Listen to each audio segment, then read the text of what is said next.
Bonjour à tous, Grain de Sable et moi espérons que vous allez bien. Comme toujours, les vidéos de la chaîne ne sont pas destinées aux enfants, certains passages pourraient les choquer. Mais elles sont par contre destinées à des adultes conscients, ou pas, que parmi nos semblables, certains sont habités par le mal et sont capables d'infliger des horreurs à des enfants. Pour que cela cesse et espérer que justice soit faite, il est important que le peuple soit informé que la pédocriminalité existe et que chaque jour, de nombreux enfants en sont victimes. Il est assez rare d'avoir le témoignage d'hommes ayant été victimes d'abus rituels sataniques. À la demande de notre invité, le témoignage dont vous allez prendre connaissance sera sous le couvert de l'anonymat. Sa voix sera modifiée et pour l'occasion, nous allons l'appeler Mathieu. Pour sa sécurité, bien conscient de l'étendue des réseaux pédocriminels ainsi que de leurs interconnexions, il ne dévoilera pas de nom ni de lieu. Le témoignage que vous allez découvrir est pour Mathieu une démarche informative. Pour nous donner une compréhension claire de ce réseau, vous allez comprendre que les membres de ce culte sont bien intégrés dans la société, ils peuvent être n'importe qui. Commencer publiquement à parler de son histoire représente également pour Mathieu un cheminement de libération. Bonsoir Mathieu, comment vas-tu ? Bonsoir, je vais bien, merci. Merci à toi, merci à Grain de Sable de me donner cette opportunité de partager une partie de mon histoire. Alors, on a échangé longuement au préalable avant cet enregistrement et la première question que je voulais te poser, c'était par rapport à tes souvenirs et savoir comment ils ont commencé à ressurgir et est-ce que tu es parvenu à les classer au niveau temporel et géographique ? Dans quel contexte ils sont remontés ? Alors la question sur les souvenirs, c'est peut-être la question la plus complexe parce que il y a beaucoup d'éléments parfois qui se confondent un peu et j'ai aussi beaucoup d'éléments qui ne sont pas encore remontés. J'ai eu des flashs il y a déjà, on est en 2024, donc 12 ans, des flashs d'une violence extrême et je savais pas du tout je savais pas du tout d'où ça venait. À aucun moment je pensais que c'était des choses que j'avais vécues. J'ai eu un premier souvenir physique d'avoir été abusé il y a maintenant 5-6 ans. Et, le gros des souvenirs. Les souvenirs ont commencé à être plus intenses et plus violents il y a seulement 2 ans de ça. J'ai passé 2-3 semaines à recevoir toutes les nuits des souvenirs. Je dormais très très peu et ça m'a complètement terrassé sur le moment. Et j'arrive à en placer quelques-uns d'un point de vue temporel, mais c'est encore un chantier en cours.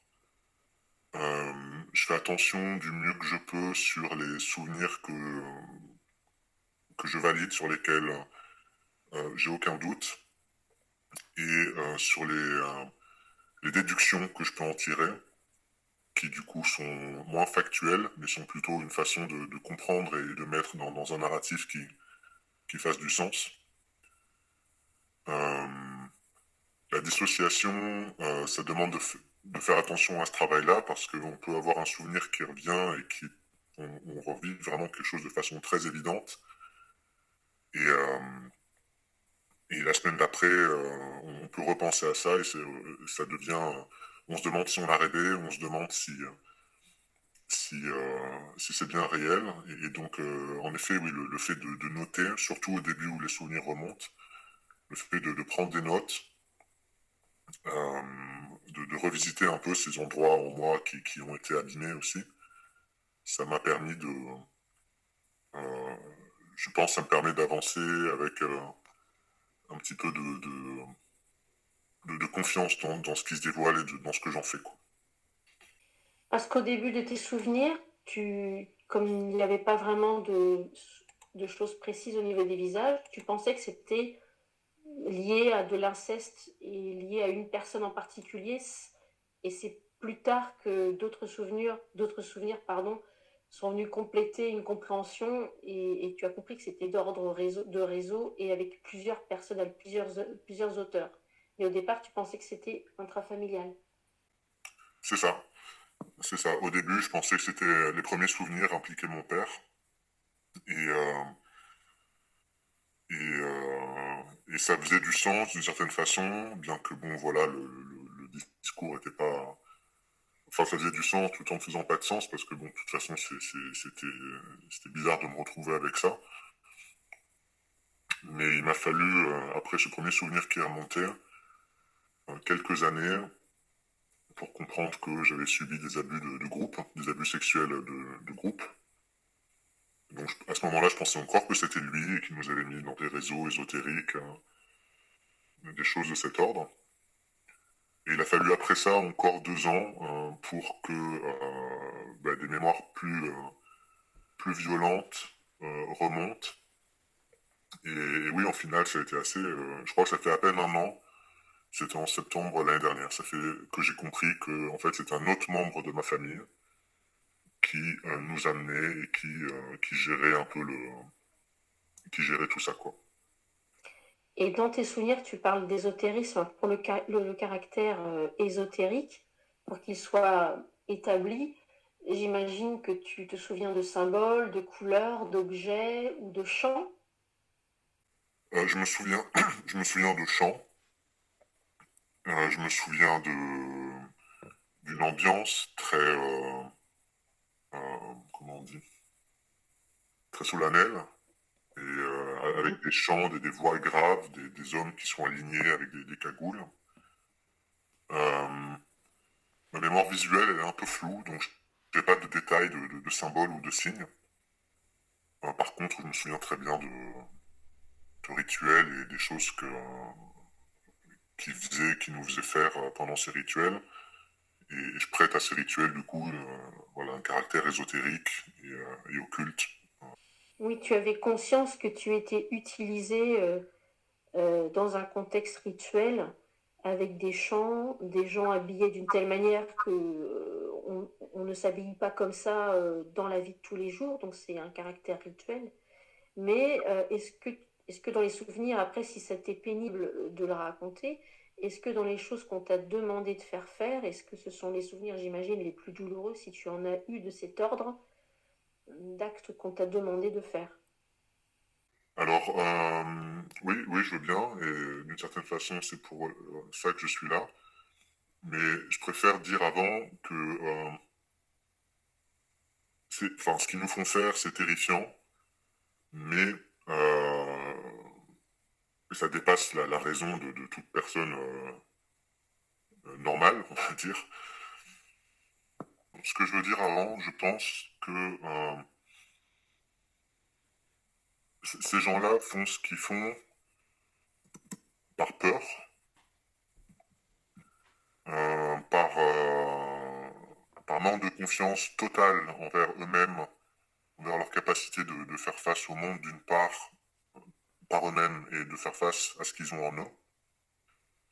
Et que, si je dis ça maintenant au sujet de cette question, c'est que je trouverais dommage que l'intensité et le spectaculaire de ce qu'ils nous font faire leur donne une sorte pas de crédibilité, mais D'être des gens exceptionnels parmi les gens oui, lambda, de qui pouvoir. sont l'élite de pouvoir et voilà. C'est ça. Ces gens font ce qu'ils font par faiblesse, et l'étendue de l'horreur, le degré de l'horreur qui nous ont fait subir et qui font subir aux enfants encore aujourd'hui, est à la mesure de leur fragilité intérieure et de leur faiblesse. J'ai envie d'établir ça parce que, encore une fois, c'est tellement inhumain que même inconsciemment, en étant choqué par ça, on peut leur donner une sorte de force ou de pouvoir. Vous savez, quand on fait peur aux gens, on a un ascendant sur eux. Et en l'occurrence, c'est eux qui ont peur. Nous, on souffre, évidemment, en tant qu'enfant, j'étais terrorisé à certains moments, mais il n'y a rien de courageux. Je pense que bon, ça, on est tous d'accord là-dessus, à se mettre en groupe pour terroriser des enfants. C'est même peut-être le comble de la lâcheté et de... Voilà. J'avais besoin de dire ça avant d'aller dans ces détails-là. Mais tu as raison, et d'ailleurs, ils comptent énormément. Le pouvoir qu'ils ont, c'est qu'ils comptent sur le silence des victimes et par cette mémoire traumatique qui ne permet pas de porter plainte en donnant des lieux, des dates et des noms. Et en plus, par le fait d'avoir peur de dire, surtout quand les membres sont, quand les personnes qui ont mis ces enfants dans ce culte sont des membres de la famille et sont encore présents autour de l'adulte et qui se souvient de ça. Ils comptent sur le silence. C'est leur pouvoir, le silence. C'est ça, c'est d'avancer dans l'ombre, caché, euh, se donnant un sentiment de supériorité parce que dans le monde actuel, les membres de ces réseaux détiennent euh, beaucoup de pouvoir. Mais voilà, je pense qu'ils le savent au fond d'eux, ce pouvoir il est complètement illusoire. Et c'est une espèce de course contre la montre pour accumuler le plus de satisfaction, tout en sachant que, personnellement en tout cas, je pense que rien n'est gratuit. Donc, pour ce qui est des rituels, De ce que toi, on t'a obligé à accomplir. alors de ce que moi on m'a obligé à accomplir, la première mémoire de rituel vraiment, on va dire, clair et avec une certaine chronologie de ce qui s'est passé. Elle est venue 7 ou 8 mois après le début des grosses remontées. Et la raison pour laquelle elle n'est pas venue plus tôt, c'est qu'il y avait une mémoire physique de torture qui me terrifiait et j'avais bloqué la remontée des mémoires à ce moment-là parce que j'avais pas envie euh, entre guillemets, de passer au travers de ça. Je savais pas exactement, je savais ce que c'était parce que la douleur était là et j'imaginais ce que ça pouvait être. Mais j'en ai déjà bien bavé pendant les quelques semaines précédentes et voilà, j'avais besoin d'une pause, je pouvais pas aller plus loin sur le moment. Donc après ces 3-4 semaines, voire 2 mois de remontée intense, j'ai mis un stop volontairement. J'ai arrêté la remontée des mémoires. Pendant plusieurs mois, j'ai passé beaucoup de temps à méditer, à travailler avec la respiration, à m'apaiser, à me réconforter, à essayer, malgré la situation de précarité dans laquelle je me suis retrouvé, de m'apporter un peu de réconfort et calmer mon système nerveux, en gros. Et du coup, quelques mois plus tard, je me suis senti un peu plus en confiance et je me dis, ok, bon, si la mémoire veut remonter, c'est ok. Cette torture, c'est un... On m'enfonce quelque chose dans l'urètre, en fait, et la douleur est immense. Alors, je sais pas, j'ai pas la mémoire de ce que c'est, ce qui m'enfonce.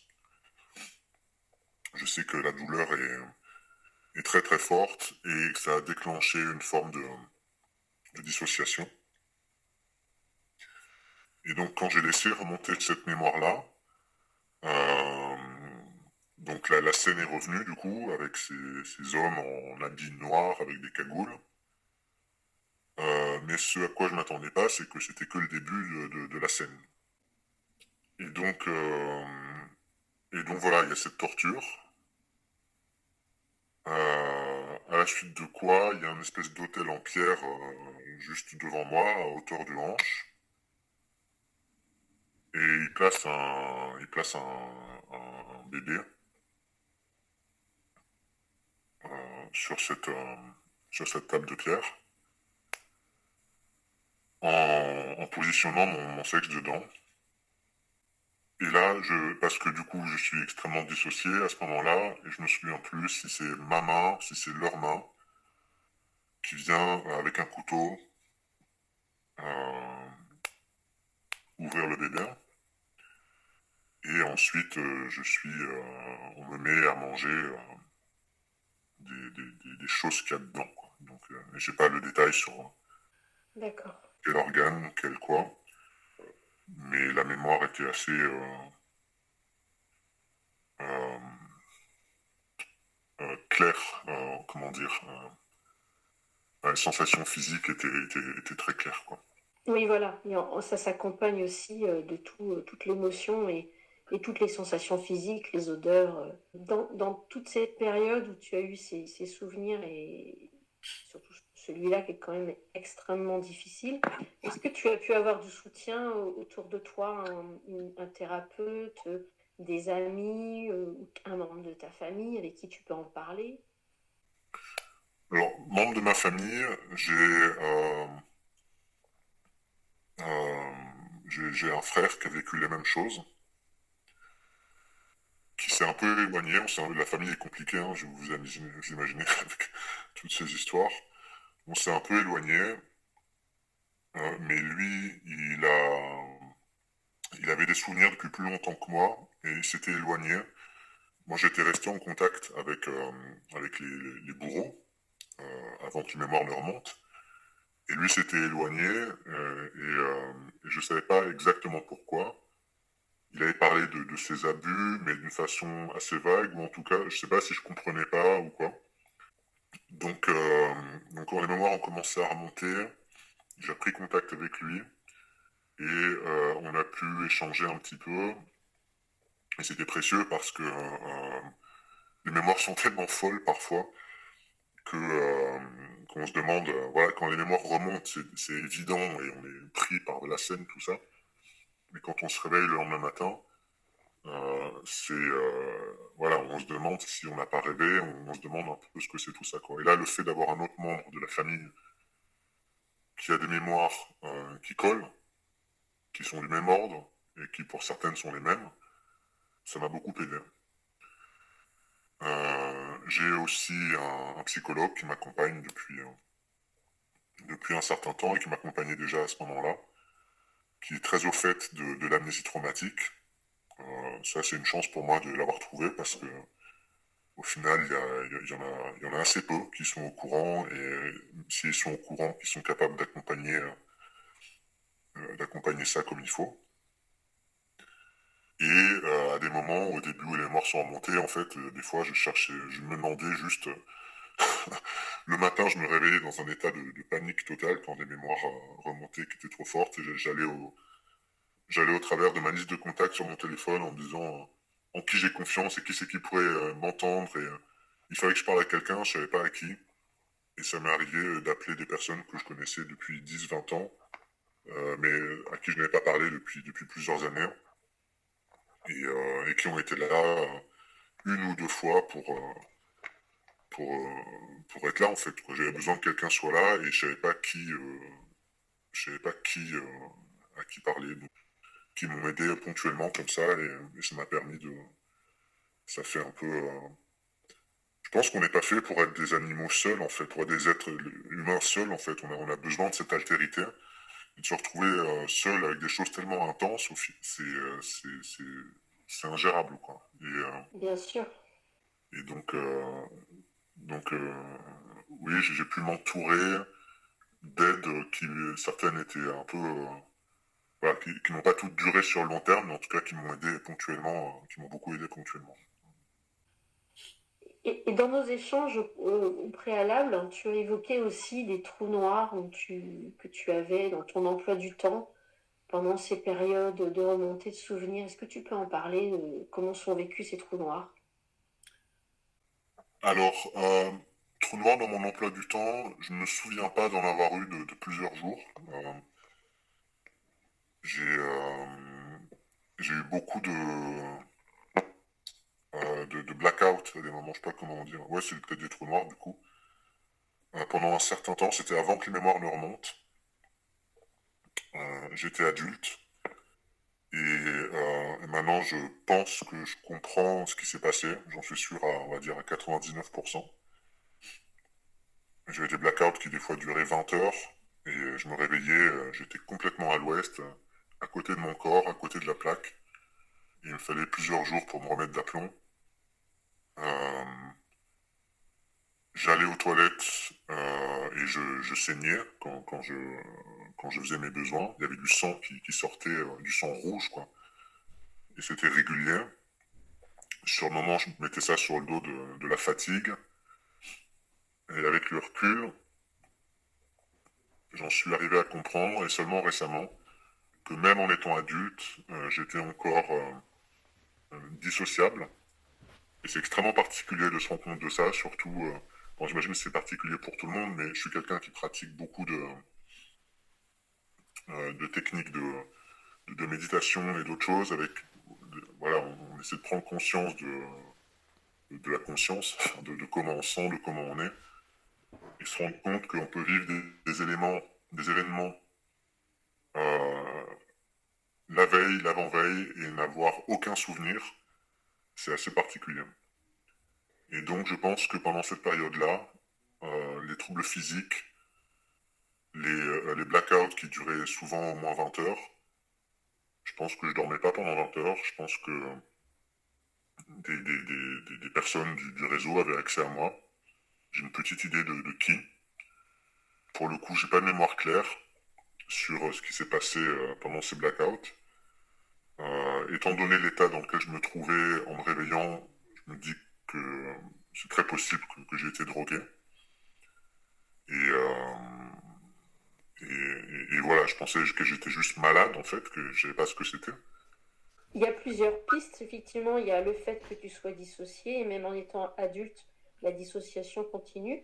Il y a aussi, effectivement, peut-être l'usage de drogue à ton insu, mais il y a aussi probablement une programmation mentale que tu as subie enfant, avec certainement des déclencheurs dont tu ne connais pas les codes. Pour parler crûment, je sais pas comment le dire autrement, mais je m'étonnais d'avoir d'avoir, ouais, c'est un peu délicat, mais bon, je m'étonnais d'avoir l'anus boursouflé et de saigner quand j'allais aux toilettes. Et ça, je comprenais pas sur le moment, quoi. Je comprenais pas d'où ça venait. Et j'avais été voir un spécialiste au bout d'un moment, un proctologue, je crois que c'est ça. Et il m'avait demandé si j'avais des relations anales. Je lui ai dit que non. Il n'a pas insisté, mais il a semblé étonné. Parce que je voulais savoir d'où venaient ces saignements, ça m'inquiétait un petit peu. Et, euh, et voilà, donc c'est la combinaison de tout ça, et le fait de comprendre plus tard que finalement j'étais encore dissociable tout en étant adulte, et que il y a d'autres mémoires par contre en étant adulte qui me sont revenues aussi. Alors pas dans cette maison, pas dans ce cadre-là, mais dans une autre maison avec des personnes que j'ai reconnues. Et ça, c'était aussi en étant adulte. Donc, le fait qu'ils avaient accès à moi en étant adulte est validé. Et, et donc, pour ce qui est de la question des trous noirs, euh, il y avait des trous noirs à ce moment-là. Et pour le moment, c'est la lecture que j'en fais, quoi, avec les éléments que j'ai. Et puis au moment où tu vis cela, tu vis seul, donc il n'y a pas quelqu'un qui peut te dire, mais où étais-tu passé? Tu vivais seul? Oui, tout à fait. Oui. Est-ce que justement, quelque part, la fragilité de cela, c'est que tu es encore entouré des membres de ce culte qui peuvent aussi effectivement déclencher une programmation pour te faire faire ce qu'ils veulent, mais aussi ça t'a marginalisé quelque part professionnellement. Ou est-ce que tu as l'impression que tu as pu choisir tes études, choisir tes métiers? Oui, ben, j'y pensais tout à l'heure. C'est très particulier parce que j'ai eu cette espèce d'illusion de liberté tout le temps. Et qui n'est pas qu'une illusion, parce que finalement j'ai pu faire des choses que je voulais faire. Mais en y regardant de plus près, je voyais que mes choix étaient guidés quand même. Mon rapport avec les femmes a été... euh, il y a quelque chose qui m'empêchait d'avoir des compagnes. C'était très bizarre. Et je me voyais par moments dire quelque chose, malgré moi. Et c'est que maintenant, depuis quelques années, que je commence à me dire que ça devait faire partie de la programmation mentale. Mais à plusieurs reprises, il y avait mon cœur et mes mots étaient complètement dissociés, quoi. Donc tu es en train de dire que tu as été programmé pour être inapte à la relation amoureuse. En tout cas, alors j'ai pas de certitude sur l'exacte volonté qu'il y avait derrière tout ça, mais je pense que de manière à rester sous leur contrôle, bah, il fallait pas que je me trouve une compagne, une relation sérieuse, bienveillante, stable, sur le long terme, qui puisse me servir de repère, quoi. Il fallait que mon repère reste les personnes du réseau. Et ça, je pense que j'étais programmé pour ça, pour vraiment revenir toujours, à chaque fois qu'il y a un problème, créer une espèce de dépendance euh, avec les personnes de la famille qui appartenaient au réseau. Et en effet, du coup, à partir du moment où je me suis rendu compte de tout ça, par exemple, j'avais jamais fait la démarche moi-même d'avoir un appartement et de faire les papiers, de payer un loyer.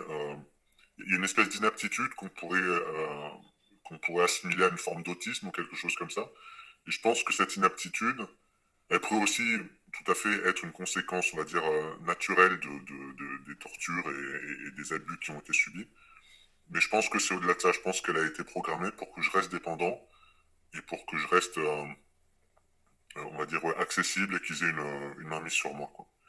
Quant à la carrière, la personne principale qui m'a amené dans les réseaux, alors bon, par contre, j'ai pas vraiment fait d'études, mais pour la carrière, elle me parlait souvent du fait que j'allais devenir maire du village, et puis il y avait toujours une espèce de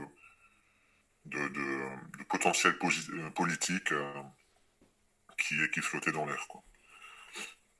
Si tu n'as jamais été ou jamais ressenti le besoin de voler de tes propres ailes et d'avoir un logement, de faire les démarches pour un logement, c'est parce que ce dernier t'était offert par le bourreau, entre guillemets, et que du coup tu n'avais pas besoin d'en trouver un autre.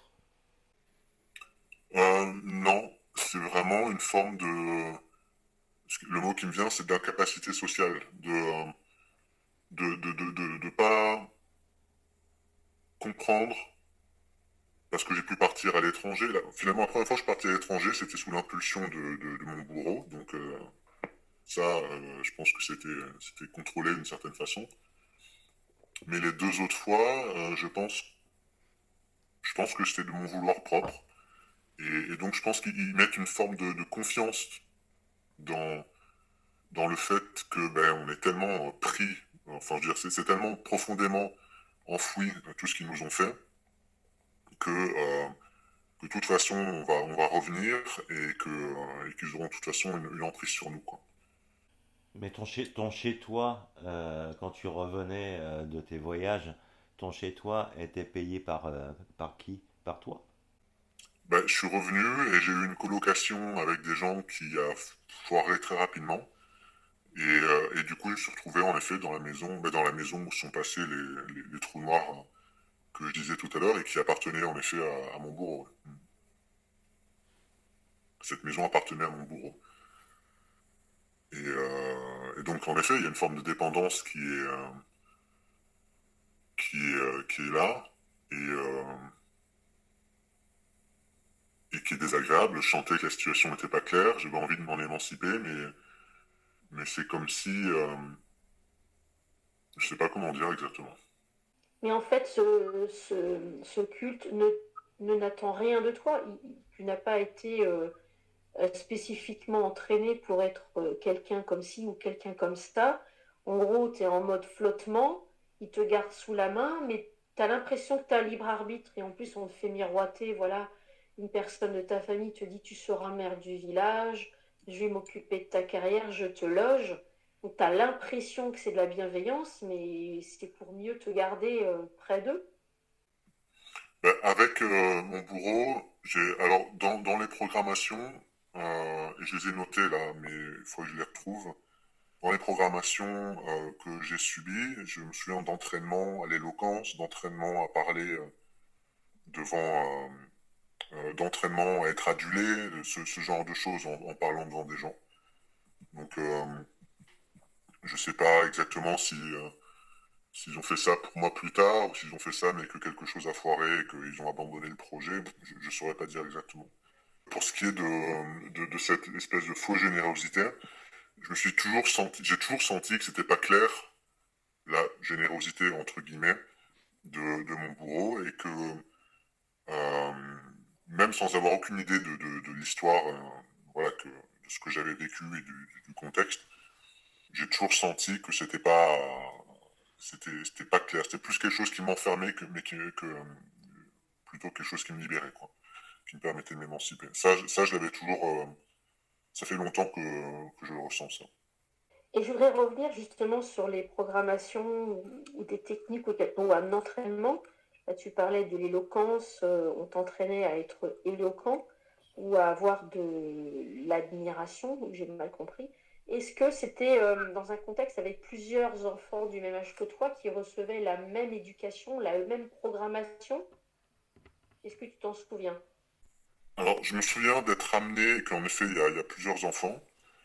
Mon frère se souvient, à un moment donné, je lui dis, mais j'ai assez peu de mémoire avec toi. Et il m'a dit, c'est normal, on n'était pas dans le même groupe. Et en fait, il y avait des groupes d'enfants qui étaient euh, séparés, destinés à différents types de programmation, j'imagine. Euh, Lui, c'était plutôt le côté rock and roll, donc il y avait plutôt, je pense, une idée de si jamais il fait de la musique, si jamais ça devient une personnalité un peu clivante, mais qui attire l'attention, du coup, je pense que c'était plutôt vers ça qu'il aurait été dirigé s'il avait continué là-dedans. Euh, et Est-ce que ça lui a servi à ton frère, cet entraînement? Est-ce qu'il en a bénéficié? Est-ce qu'il est porté haut, ton frère, dans un poste, un statut? non, pas du tout. Pas du tout. Il a eu des mémoires assez tôt, je pense, et ça l'a détruit physiquement assez tôt. Il a eu de gros problèmes de santé, euh, des douleurs assez fortes, vraiment, il y a un mode de survie qui s'est activé. Et sa marginalisation a commencé plutôt que la mienne, du coup, du fait des mémoires qui sont venues euh, plus tôt aussi. Et dans ton entourage, est-ce que tu es en cours d'émancipation actuellement? Comment tu penses pouvoir t'en sortir? Est-ce que tu penses, voilà, plus précisément, est-ce que tu penses que même en étant éloigné géographiquement, tu pourrais être de nouveau entouré de quelques membres et que la programmation est toujours là et est-ce que tu te sens en sécurité? Voilà, c'est ça que je voulais te dire. Alors, la programmation, euh, c'est terrifiant quand on la vit, quand on en parle, et on se demande ce qu'on peut faire à un être humain pour qu'il soit programmé comme ça. Mais je pense que c'est leur mensonge de plus, c'est-à-dire que ça fonctionne à un certain degré, et ils ont eu des années d'expérimentation sur des humains pour arriver à un certain degré euh, d'efficacité. Si ça marchait vraiment, euh, je ne serais pas là en train de témoigner et tous les gens qui sont là en train de témoigner ne seraient pas là non plus. Donc il y a je me suis posé des questions longtemps sur ma capacité à être dissociable et programmable à nouveau. J'ai de plus en plus confiance au fur et à mesure de mon chemin de thérapeutique bah, que c'est de moins en moins le cas, tout simplement. Et, euh, et la difficulté aujourd'hui, c'est la difficulté, à mon avis, auquel fait face toute personne qui se retrouve un peu exclue du système, avec en plus des problématiques qui sont pas évidentes à gérer. Donc il y a quand même ces remontées qui continuent de devenir, quoi, voilà, qu'il faut gérer. Et pour se refaire en partant de 0, bah c'est difficile. Et je pense que ça le serait pour tout le monde. Et donc là, c'est plutôt, à mon avis, hein, après, peut-être que si j'arrive à me refaire, je ferai face à d'autres problématiques hein, de l'ordre de l'empêchement de personnes autour de moi. Mais je pense qu'aujourd'hui, la difficulté, c'est surtout ça, quoi. C'est sans logement, avec une voiture bancale, euh, sans moyens financiers, et en ayant à traiter ces mémoires qui remontent, euh, comment reconstruire quelque chose, quoi. C'est plus ça, aujourd'hui, mon frein, que le sentiment d'être manipulé ou encore vulnérable sur ce point-là, quoi. Depuis que tu as entamé des démarches pour comprendre, assimiler et guérir entre guillemets, est-ce que tu as été confronté à des personnes douteuses ou dangereuses d'après toi, sans les citer, qui pourraient laisser supposer que ils aient des personnes du réseau qui traînent et qui pourraient récupérer, récupérer entre guillemets des personnes comme toi à la recherche d'en savoir plus, de comprendre, de guérison, etc. Pour nous surveiller, tu veux dire? Ou... Est-ce que dans tes démarches, est-ce que tu es tombé sur des contacts qui t'ont semblé bizarres, sur des personnes qui scènent quoi? Oui, il y en a eu certains. Après, il y a une forme de d'hypervigilance qui s'installe aussi. Donc, j'ai eu un contact dans le sud de la France et, euh, et, euh, et j'ai arrêté parce qu'il y a eu des quiproquos sur la notion de pédophilie où tout de suite il s'est mis à débattre sur ça dépend à quel âge ça commence ou ça. Et j'ai dit, bon, déjà c'est hors sujet et en plus j'ai pas envie d'avoir ce genre de débat. Et je trouve ça bizarre pour une personne qui était censée aider les victimes, tout ça. Donc je sais pas si cette personne était profondément malsaine ou si elle était maladroite ou quoi. En tout cas, j'ai préféré m'arrêter. Euh, Avant d'avoir les grosses mémoires qui remontent, je voulais faire du sens des difficultés que j'avais justement avec pour avoir une activité, on va dire, normale dans mes relations sociales, dans ma façon à gérer le quotidien, la logistique de base en fait. Je suis très capable dans plein de domaines, mais quand il s'agit des choses de base, tenir une maison, l'administratif, il y a vraiment des espèces de...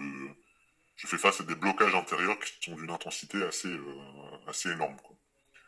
Et donc pour comprendre ça, j'avais regardé euh, le, euh, le syndrome d'Asperger,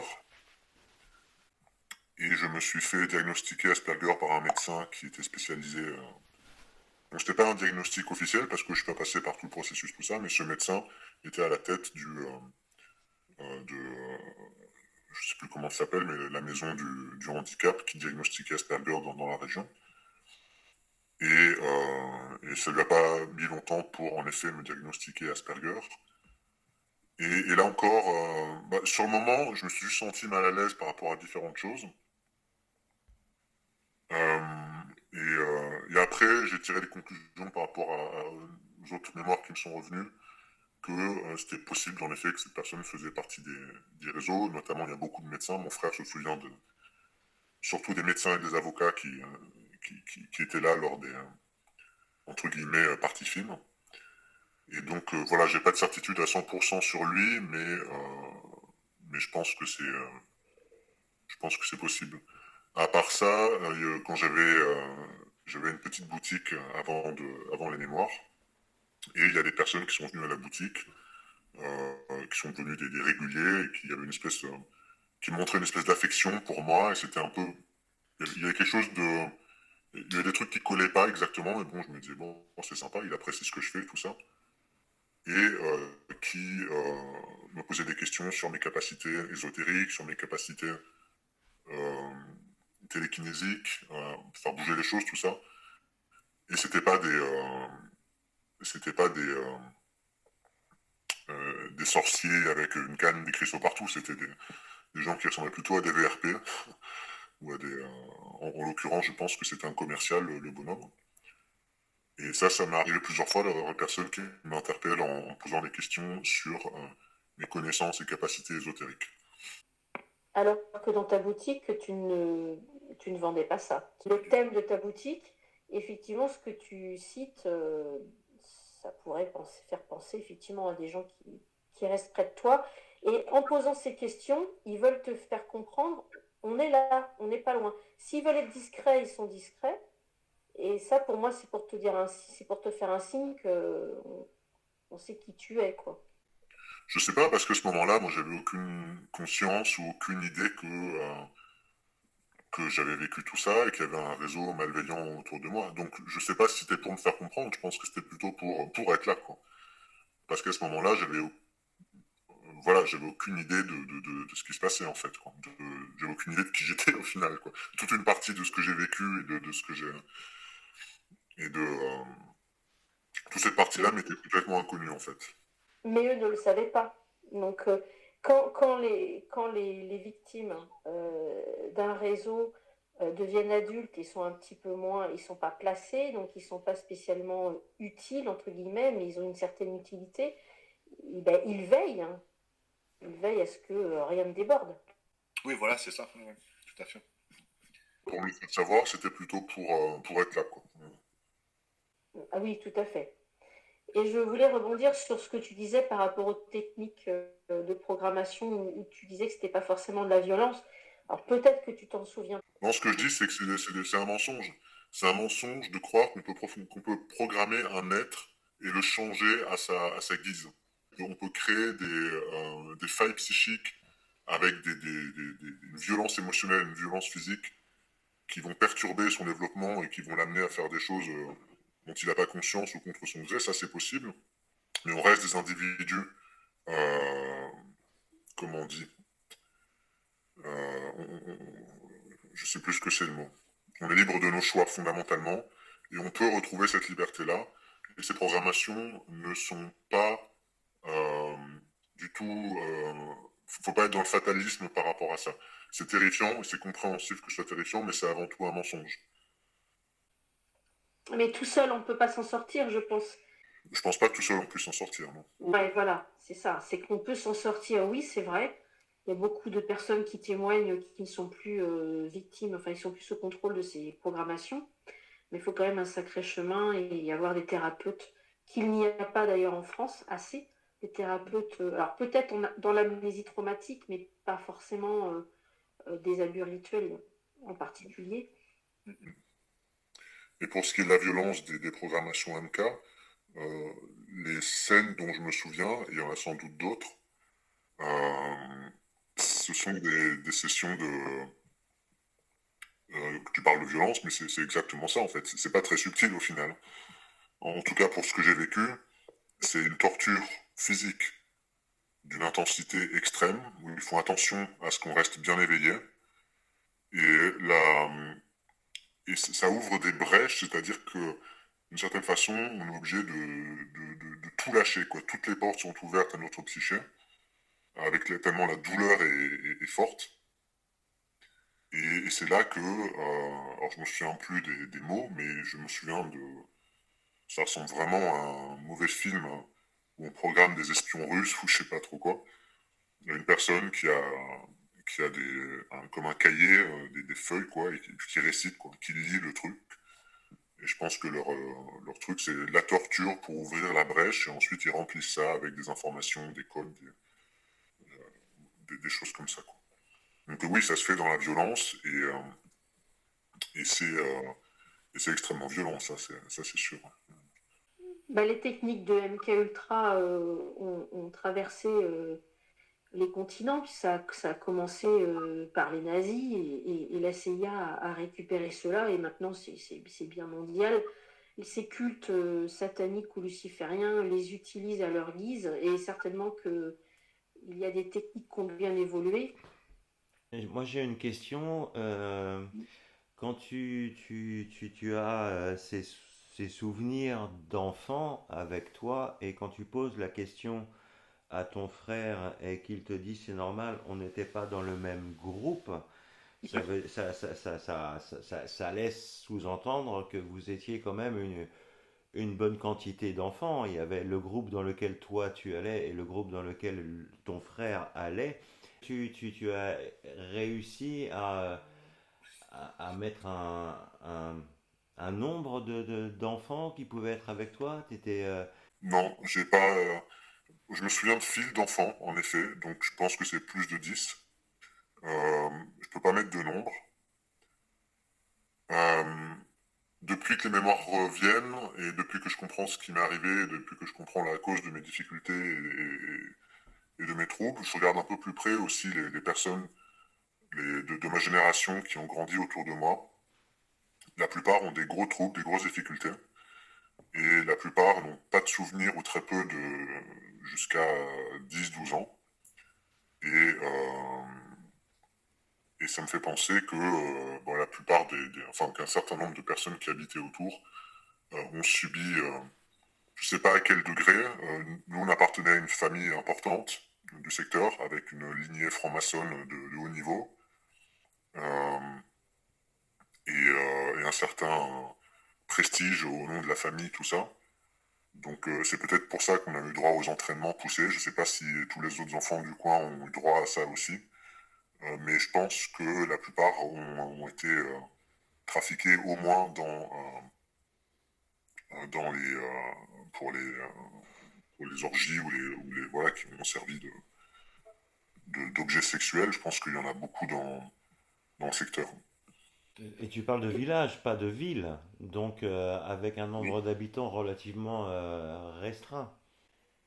c'est ça. Oui, la proportion de personnes qui ont fini avec des gros problèmes et qui savent pas vraiment d'où ça vient.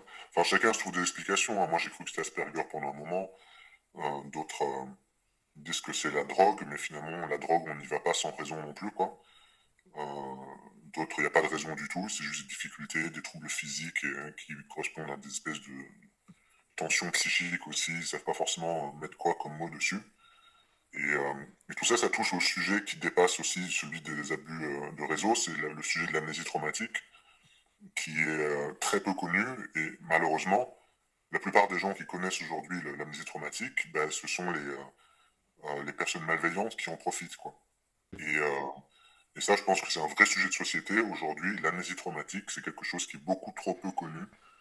Et énormément de personnes euh, souffrent de ça. Et de ce que j'ai vécu, de mon expérience et des échanges que j'ai pu avoir ces 2 dernières années, je pense qu'elle est présente encore plus chez les hommes pour différentes raisons. Et que c'est plus difficile encore pour les hommes que pour les femmes d'en sortir.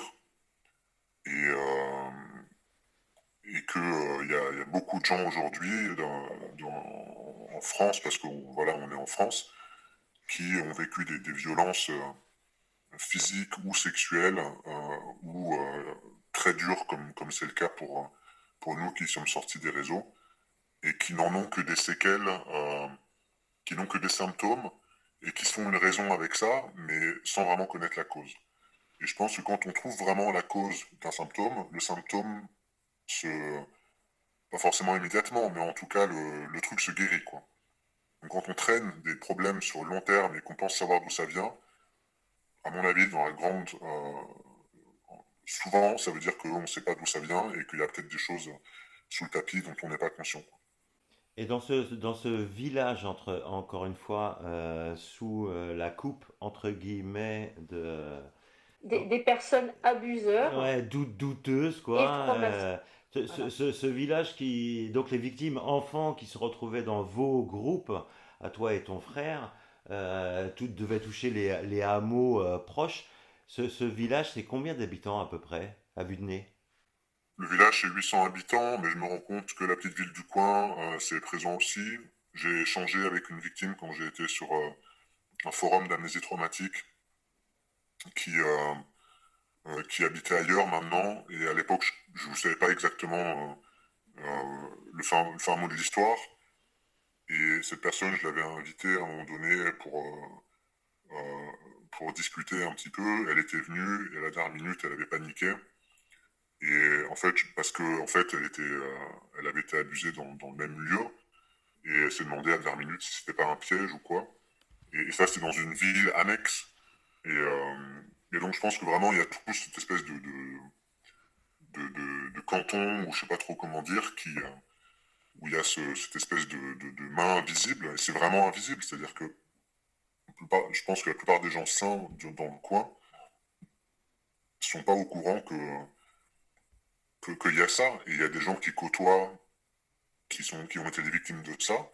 Et il y a des gens qui côtoient, qui sont les bourreaux de ça.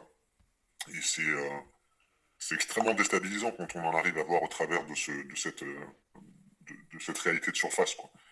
Parce que c'est, c'est, enfin ouais, c'est extrêmement déstabilisant de faire face à à ça. Alors c'est très intéressant ce que tu dis Mathieu parce que cette analyse est importante pour que les gens comprennent qu'un réseau tel qu'il est établi dans une petite commune, une localité, elle concerne un certain nombre de gens. C'est pas facile de dénombrer numérairement combien de membres sont impliqués, mais par contre, ils sont disséminés dans toutes les couches d'un village. Ça peut être un élu, ça peut être l'assistante maternelle, ou le facteur. C'est souvent des places, alors c'est peut-être pas tout le temps le cas, mais c'est souvent des places clés quand même. On trouve beaucoup de médecins. Je pense que on en trouve dans, j'ai pas de preuves à 100%, mais il y en a plusieurs qui m'ont, voilà, ou des personnes qui travaillent dans les écoles et dont je suis presque sûr avec le recul qui participent à ça. Donc c'est des places clés pour camoufler des choses, avoir accès aux enfants. Les médecins, ils ont accès aux drogues. Ils ont accès à la connaissance des outils aussi. Euh, ouais. Ouais. Et je pense, de ma mémoire, de, par rapport aux mémoires que j'ai l'impression qu'il y a aussi des personnes qui font pas forcément partie de tout, quoi. Il y a des personnes qui sont juste intéressées ou prises par l'aspect abus sexuel. Et, et des personnes qui, par contre, connaissent tous les aspects du truc. La première mémoire d'abus de groupe que j'ai vécue,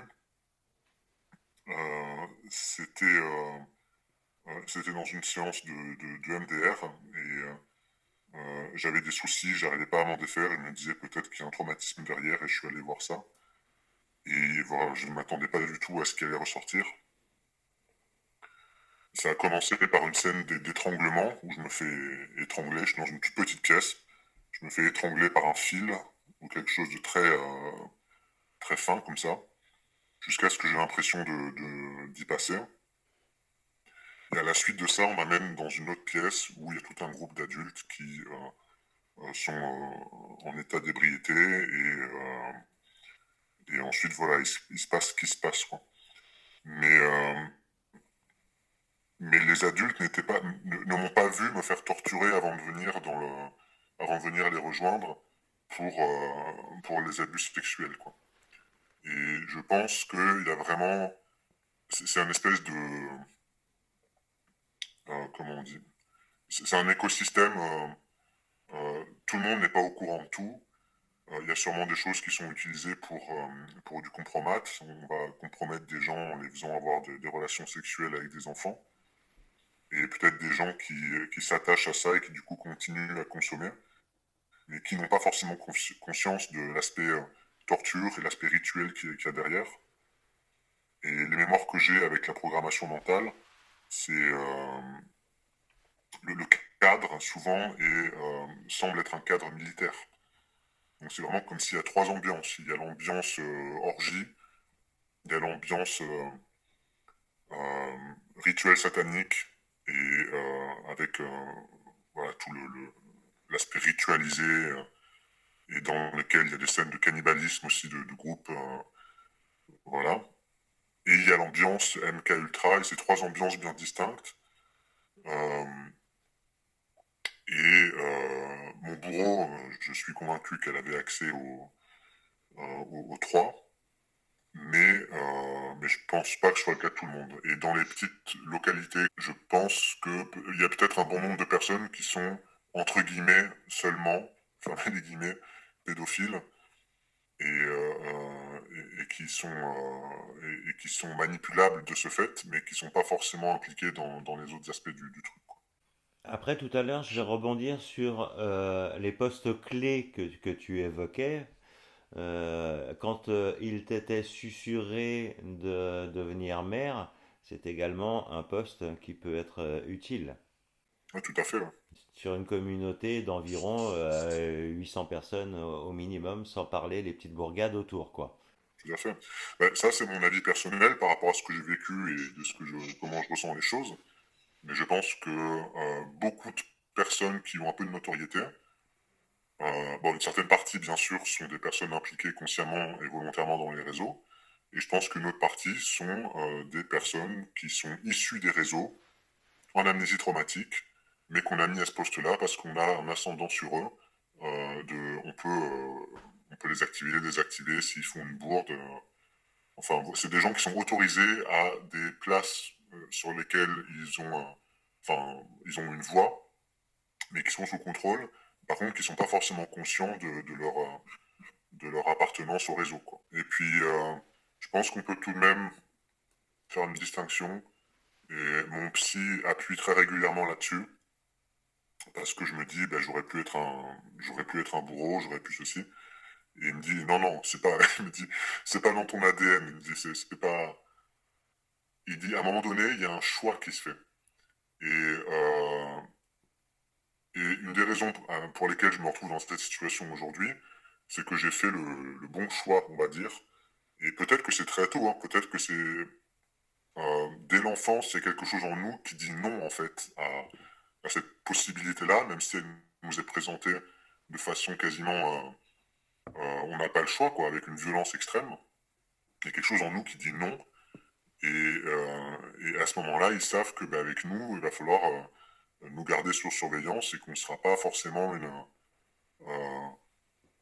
un atout, en tout cas, on ne sera pas une personne volontairement active là-dedans, quoi. Un pion utile. On peut devenir des pions utiles si on reste en amnésie traumatique et qu'on se met à avoir un poste et ils ont toujours la possibilité de nous descendre si jamais on marche de travers. Nous descendre, pas forcément au sens le plus far west du terme, mais en tout cas de nous descendre de notre posture publique, quoi. Mais en tout cas, oui, on ne sera pas un pion conscient utile, ouais, c'est ça. Oui, Mathieu, je voudrais avoir ton avis sur quelque chose que j'ai entendu de la part d'une survivante française de programmation MK et d'abus rituels. Elle raconte ses remontées de souvenirs dans des vidéos. Et elle a dit quelque chose qui m'a marqué parce que je me demande si toutes les personnes vivent cela de cette manière ou si c'est une manière de se protéger. Quand elle raconte dans cette vidéo un souvenir atroce que je ne vais pas raconter, c'est vraiment trop atroce. Donc quelque chose qu'on lui a demandé de faire subir à un tiers, comme toi tu nous as raconté ce soir. Et elle dit, en fait, c'est pas moi qui ai fait ça, c'est une autre personne puisqu'elle a différents alters. Est-ce que c'est possible de se dissocier de ça en disant que l'enfant que tu étais, à qui on a demandé de commettre ces crimes, ces actes atroces, est-ce que c'est pas grave de dire c'est moi qui les ai faits, mais comme tu dis tout à l'heure, je choisis de ne plus être cette personne, ou alors c'est plus confortable de dire ce n'était pas moi. Bah, ça touche un peu à la question de la dissociation, des alters, tout ça. Et moi, la posture que j'ai là-dessus, c'est encore une fois enfin, dédramatiser. Je sais pas si c'est le terme, mais j'ai vu des vidéos de personnes qui se présentent comme étant des multiples personnes, ou je sais plus comment ils appellent, des systèmes de plusieurs personnes. Et j'ai l'impression que ça cristallise quelque chose qui n'est pas aussi... Il n'y a pas forcément de fatalité là-dedans. Et oui, il y a de la dissociation, oui, il y a des alters, si on met ce mot-là dessus, qui se créent. Et oui, c'est important de prendre ça en compte dans le processus de guérison, tout ça.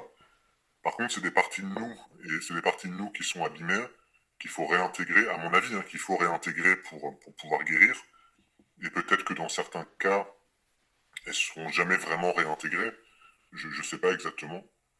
Euh, pour répondre à ta question, je pense que le cœur du truc, c'est est-ce que c'est ok de dire que c'est soi-même qui a fait ça.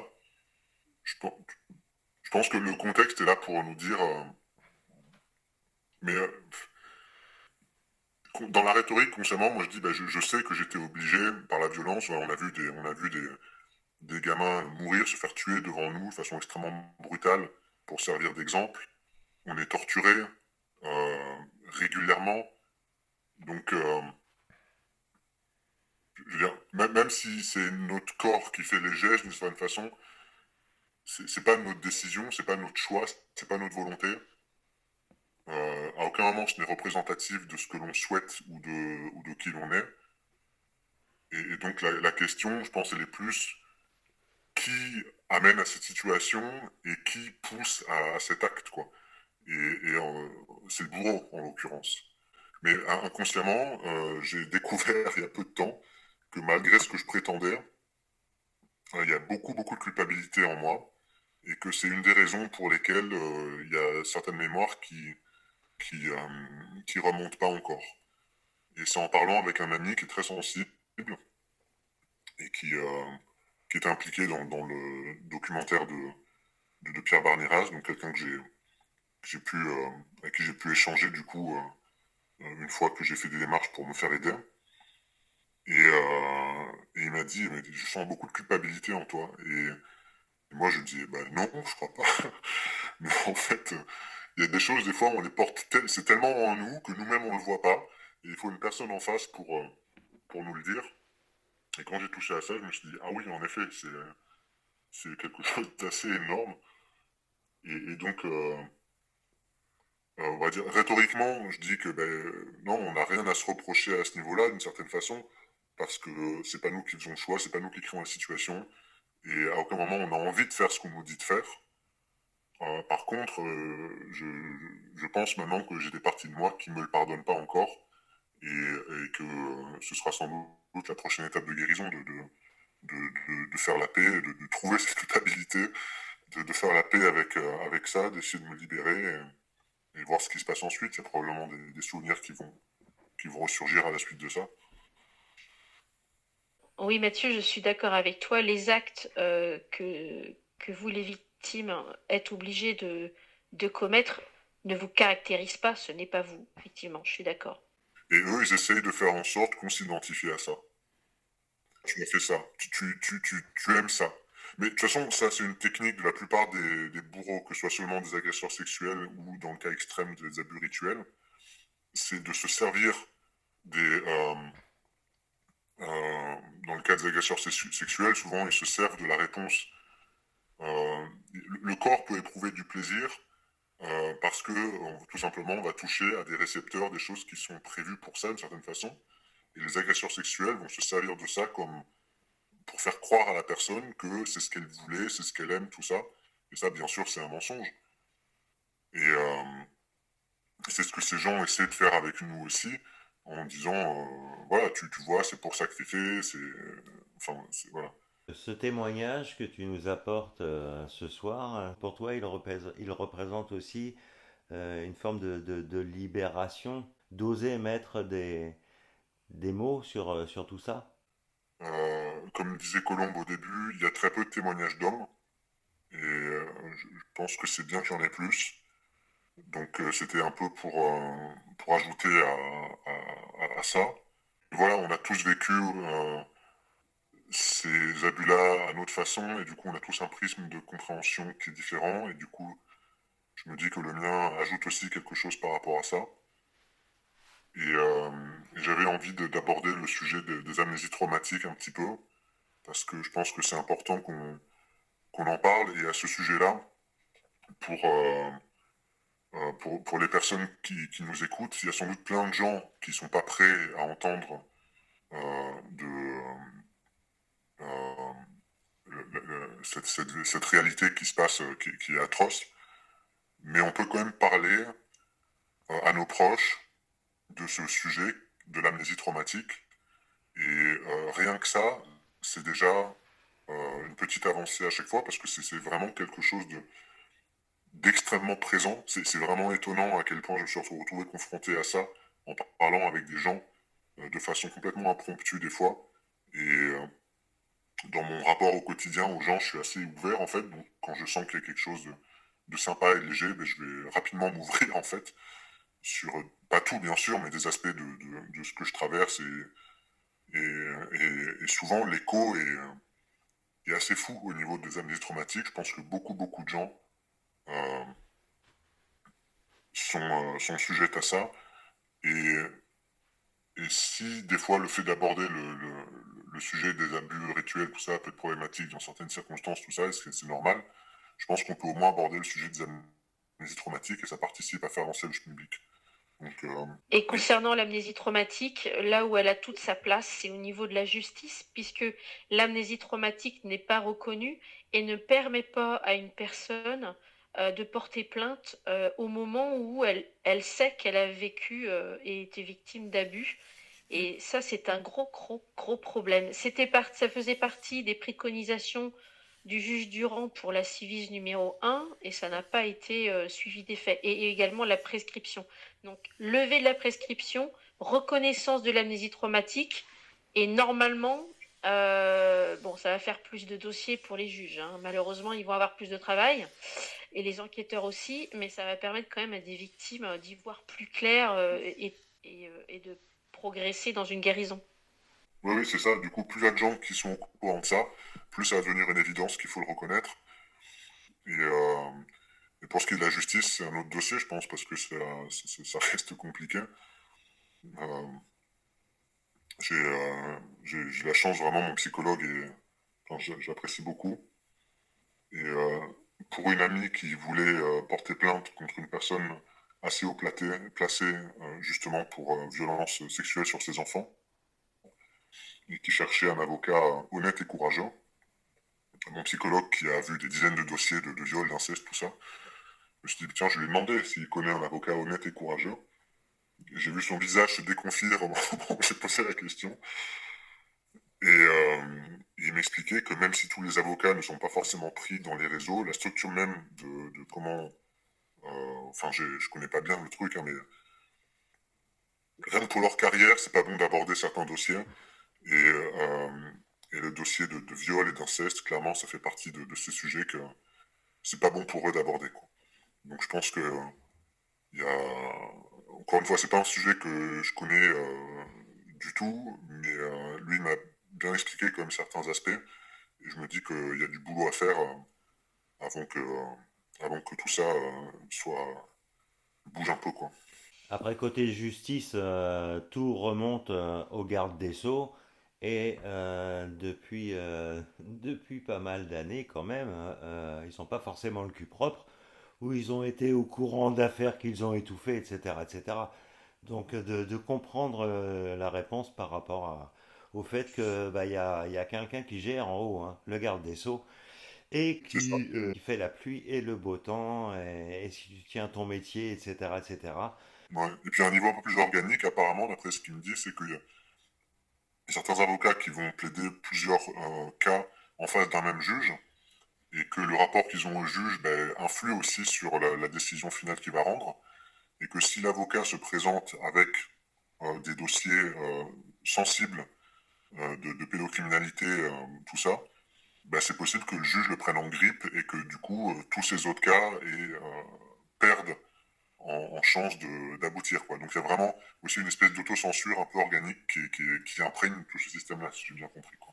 Les médecins sont chapeautés par l'ordre des médecins, qui fait également la pluie et le beau temps et qui a étouffé tellement de choses. Et les médecins qui veulent parler, voilà, ouais, c'est hallucinant. C'est vraiment une gangrène à tous les niveaux. Je fais une petite interstice concernant les réseaux pédocriminels et la justice. N'oublions pas quand même qu'en 2001, nous avons Yvon Le Tallec, procureur en charge des CD-ROM de Zandvoort, qui dit face caméra à des journalistes, nous n'allons pas ouvrir une instruction judiciaire concernant les CD-ROM et donc les milliers de photos d'enfants violés, parce que lui dit que ces enfants ont été violés avec l'accord des enfants, avec l'accord de leurs parents, et on n'a donc pas caractérisé de viol. Et il y a dans le même temps Christophe Malon, qui était lui aussi, lui, à la tête de je ne sais plus quel groupe de police, je vais dire une bêtise, qui lui dit aussi que les réseaux pédocriminels est le fantasme des associations de protection de l'enfance et de certains illuminés. Ça, c'était en 2000. Et concernant les CD-ROM de Zandvoort, ils ont été étouffés en 2 mois.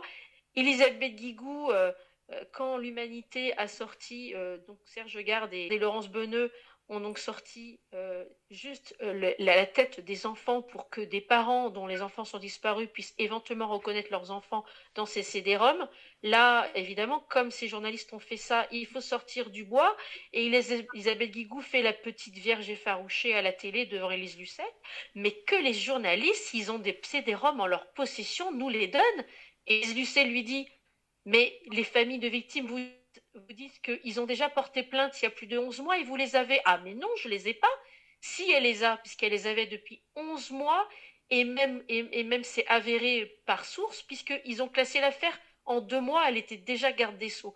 Donc toute cette clique, c'est, c'est tellement vérolé. Là, tu parlais d'avocat, mais alors déjà au niveau justice, C'est à tous les niveaux. Il y a un niveau où voilà, il y a quelques personnes qui sont, quel pourcentage, je sais pas, mais qui sont vraiment impliquées, qui ont vraiment tout et tout fait. Et puis il y a le climat général qui font que même les personnes qui sont pas impliquées, de toute façon, elles s'autocensurent ou elles ont pas vraiment l'élan d'aller dans ce qu'elles voient comme étant un guet-apens, quoi. Alors que derrière, en effet, il y a des centaines, des milliers d'enfants et de personnes qui souffrent et qui ont besoin de cette justice-là.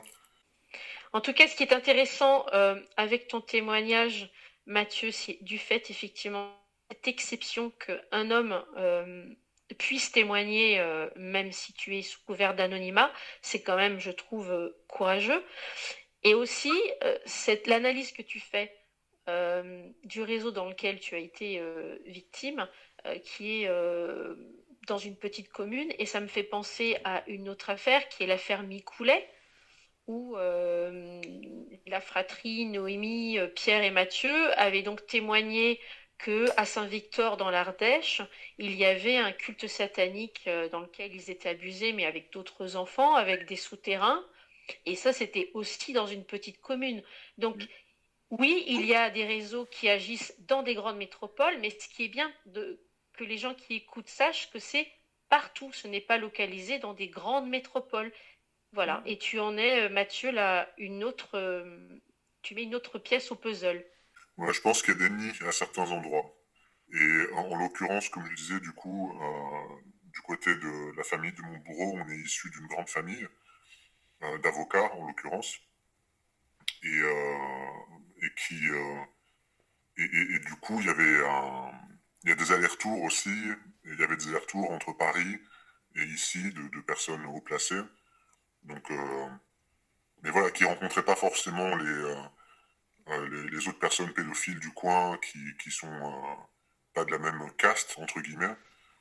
Euh, donc je pense qu'il y a une espèce par rapport à ces réseaux sataniques, une espèce de maillage international et des nids perdus dans les campagnes, à droite à gauche, mais qui du coup infestent à chaque fois tout un périmètre, quoi. Concernant les tortures qui ont été utilisées lors de tes abus, est-ce que tu souhaites en parler, si tu te souviens de choses précises, et si elles ont été utilisées à des fins précises? Alors, les fins précises,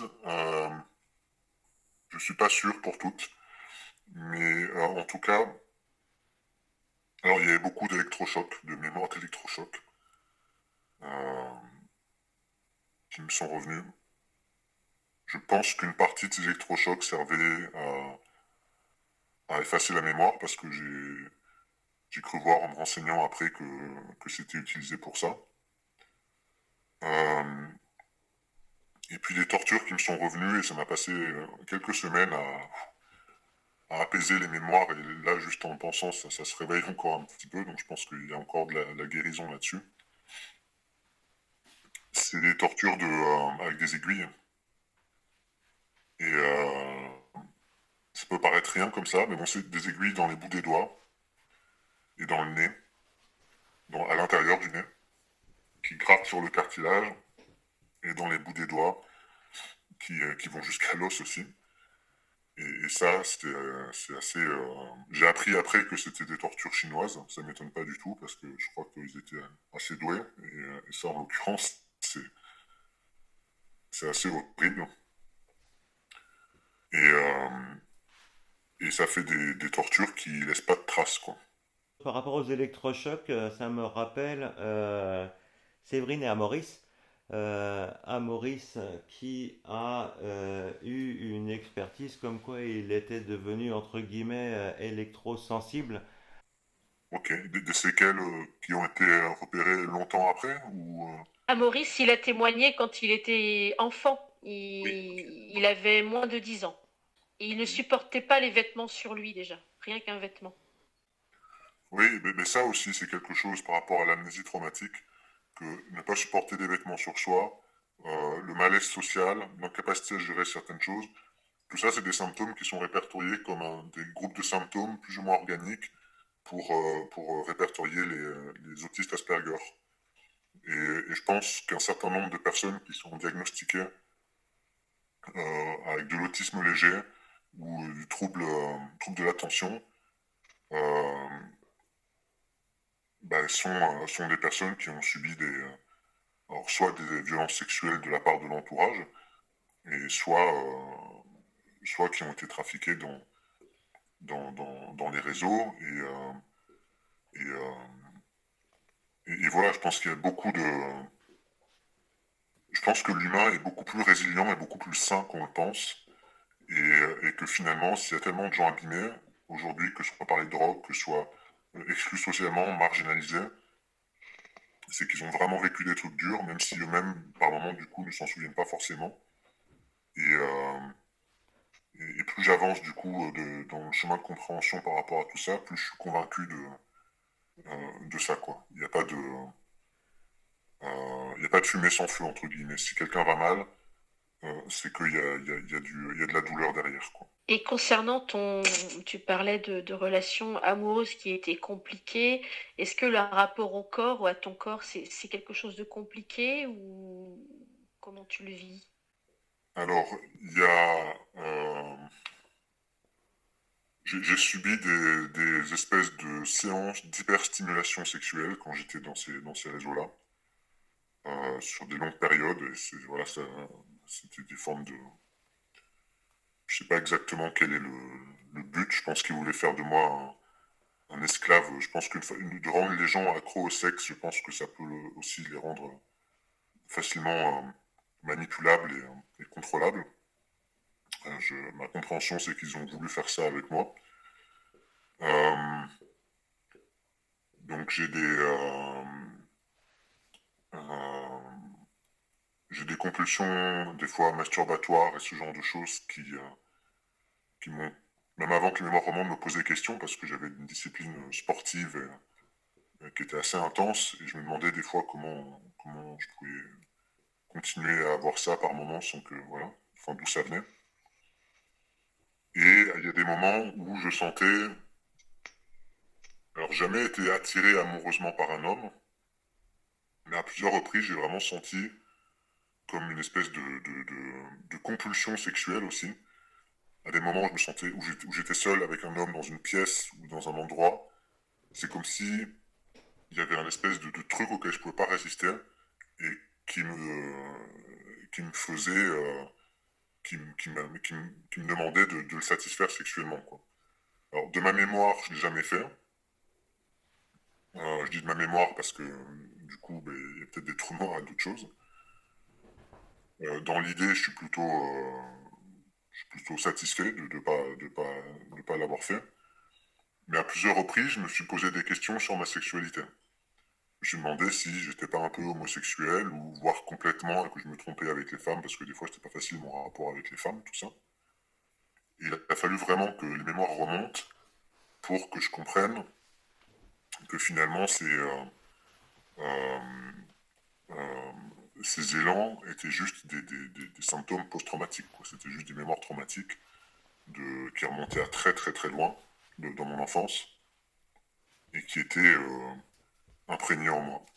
Et je pense que c'est important aussi de parler de ça parce que euh, il y a une tendance aujourd'hui à vouloir normaliser complètement l'homosexualité et la transition de sexe, tout ça. Et, et euh, je pense que beaucoup de gens qui sont concernés par ça sont des gens en souffrance et, et que peut-être, plutôt que de vouloir à tout prix imposer un regard nouveau sur la société, on pourrait aussi regarder ce qui se passe en... Enfin, je sais pas, je pense qu'il y a quelque chose d'un peu... qui dépasse l'ordre du choix de chacun et que des fois, on veut peut-être camoufler des conséquences de choses dures qu'on a vécues et des effets que ça a sur notre vie relationnelle. Et pourquoi pas après, hein, voilà, tout le monde fait le choix qu'il veut. Et j'aurais très bien pu être homosexuel après ce que j'ai vécu. Mais j'aurais aimé, si j'avais été homosexuel, l'être tout en ayant la possibilité d'un regard sur ce qui m'a éventuellement amené à l'être. Et, euh, et pour pouvoir soulever, libérer un peu les souffrances qu'il y a derrière. Et sans doute que toutes les personnes homosexuelles ne sont pas des victimes d'abus rituels, mais je pense qu'une partie le sont, et, euh, et que c'est un sujet qui est délicat, qui est tabou, euh, mais, euh, mais que ce sera intéressant de l'ouvrir, ce sujet-là, de, de cette dysphorie de genre et autre chose, et peut-être d'où ça provient, plutôt que de vouloir imposer ça. Maintenant, j'ai vu que dans les écoles, voilà, il y a des programmes qui en parlent déjà, ce qui me semble complètement ridicule. Dans le sujet, j'ai parlé avec une journaliste qui a un blog là-dessus, dans Debamos. Et je lui demandais, je commençais à me faire une idée un petit peu sur le nombre de personnes potentielles en France qui avaient subi des abus dans ces réseaux-là. Et plus j'avançais, plus ça me semblait énorme, même si ça semble paraître de la science-fiction. Et je lui ai posé la question, selon elle, combien de personnes vivent en amnésie traumatique d'avoir été trafiquées dans ces réseaux. Ce qu'elle m'a dit, c'est que quand elle a commencé ses investigations là-dessus, elle pensait que c'était un épiphénomène. Et aujourd'hui, elle a la conviction que c'est plusieurs dizaines de milliers, rien qu'en France, qui sont des adultes avec ce passif-là, quoi. C'est-à-dire sans compter les enfants qui sont dedans aujourd'hui. Donc, je pense que cette question de troubles et de troubles par rapport à sa sexualité, c'est vraiment des questions à avoir et à mettre en lien éventuellement avec cette question d'amnésie traumatique et de symptômes par rapport à des violences subies, quoi. C'est important effectivement de parler de cette surexposition à la sexualité dès le plus jeune âge qui ont des conséquences sur la sexualité adulte. Voilà, et en plus sans avoir parfois la mémoire complète pour savoir pourquoi je ressens ça, pourquoi je ressens ci. Ce qui a été ton cas, pourquoi dans une pièce tu ressens cette pulsion, et parce que tu as été confronté à l'hyperstimulation très jeune, avant même la puberté, ce qui Mm. fait que ça provoque des troubles. Ah bah oui, et puis il y a une violence qui va avec. Il y a vraiment, quand je travaille sur les mémoires, c'est c'est violent, hein. C'est vraiment, il faut le satisfaire, sinon tu vas prendre, sinon ça va être très très violent. Sinon ça va être extrêmement violent en fait. Donc il y a vraiment une programmation comme ça, c'est presque vite vite quoi. Il faut le faire quoi. Et ça, quand j'avais les pulsions, j'ai pas de lecture là-dessus. Je sens juste une pulsion et que mon corps me dit qu'il faut faire ça. Et la lecture, elle se découvre au fur et à mesure que les mémoires remontent et je mets du sens là-dessus. Mais à l'époque, c'est juste comme s'il y a tout mon être qui me dit vas-y, fais ça, quoi. Il y a une espèce de combat intérieur, parce que j'ai pas envie, forcément, que socialement c'est bizarre. Et, euh, et voilà, donc je l'ai pas fait. Tu as repris ton libre arbitre. Eh bien, merci Mathieu de nous avoir fait confiance et d'avoir témoigné avec nous, et pour que ceux qui nous écoutent puissent prendre en compte ce qui t'est arrivé, et prendre en compte aussi le fait que c'est pas un épiphénomène, comme tu disais cela par rapport à Série de Don Devamos. Non, c'est exponentiel, les victimes de réseaux sataniques, lucifériens ou pédocriminels, hein, c'est exponentiel. Donc certains disent 1 sur 5, voilà. Et avec cette amnésie traumatique en plus, hein, qui permet aussi aux personnes de ne pas savoir ce qui leur est arrivé, mais qui se sentent mal, qui ont ce mal-être sans savoir pourquoi. Donc merci Mathieu. Ben, merci à vous de m'avoir permis cet espace. Et, euh, et puis, oui, on peut avoir confiance dans notre lumière.